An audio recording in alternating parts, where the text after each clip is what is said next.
संसार का प्राणी कुछ भी मांगे, जो कुछ भी मांगे वो देने में समर्थ होता है। सभी लोग नहीं होते समर्थ। वो उसके वो 6 खंड का अधिपति है, उसके पास तो सारी संपदा है, वो जो मांगेगा उस दे सकता है।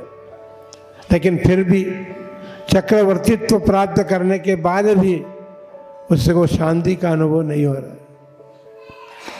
ऋषभदेव के पुत्र भरत चक्रवर्ती प्रथम चक्रवर्ती थे और उन्होंने षटखंड पर विजय प्राप्त की, लेकिन घर के भाई पर विजय प्राप्त नहीं कर सके। बाहुबली को झुका नहीं सके। उन्होंने बाहुबली ने ये सोचा कि भाई धर्म तो धर्म के स्थान पर है, उसकी बड़ी महत्ता है।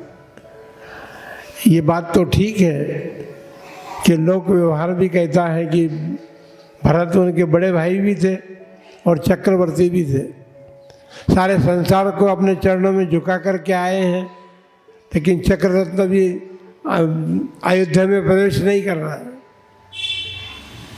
तो बाहुबली पर विजय प्राप्त करने की जब बात चली, दोनों ओर की सेनाएं आमने सामने खड़ी है, लगने लगा कि न जाने कितने लोग मर जाएंगे व्यर्थ में इस युद्ध में।